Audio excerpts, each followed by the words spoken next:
మంగళగిరిలో విషాద చోటు చేసుకుంది. రోడ్డు ప్రమాదంలో మరణించిన ఉప సర్పంచ్ ముత్తూజ తమ్ముడు కుటుంబాన్ని సమన్వయకర్త మేకపాటి రాజగోపాల్ రెడ్డి పరామర్శించారు. ముత్తూజ కుటుంబానికి ప్రగాఢ సానుభూతి తెలుపుతూ పార్టీ ఎల్లప్పుడూ వారి కుటుంబానికి అండగా ఉంటుందని ఆయన తెలిపారు. మేకపాటి ఫ్యామిలీ అనే ఉద్దేశంతో ఉన్నాం ఇప్పటివరకు.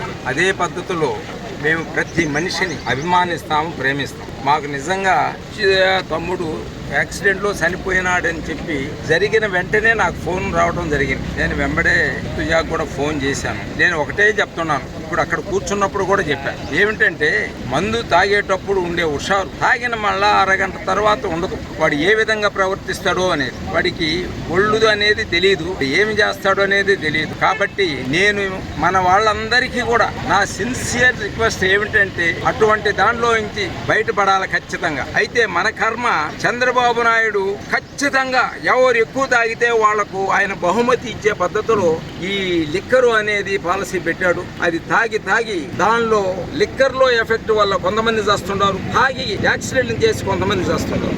మొత్తం మీద సావు తప్ప చంద్రబాబు నాయుడు వచ్చినప్పటి నుంచి సావు తప్ప వేరే కార్యక్రమాలు అంటూ ఏమీ లేవు. ఆయన ముఖ్యమంత్రి అయిన తర్వాత తిరుమలలో చనిపోయారు, సింహాచలంలో చనిపోయారు, ఒకసారి ఇక్కడ పుష్కరాలలో 27-28 మంది చనిపోయారు, కందుకూరు దగ్గర చనిపోయారు, ఇదే విధంగా పలాసాల దగ్గర చనిపోయారు.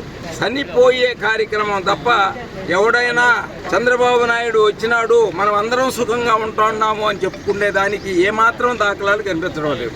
ఈ వీడియో మీకు నచ్చినట్లయితే లైక్ కొట్టి షేర్ చేసి మా వైకే టీవీ ఛానల్ని సబ్స్క్రైబ్ చేయండి.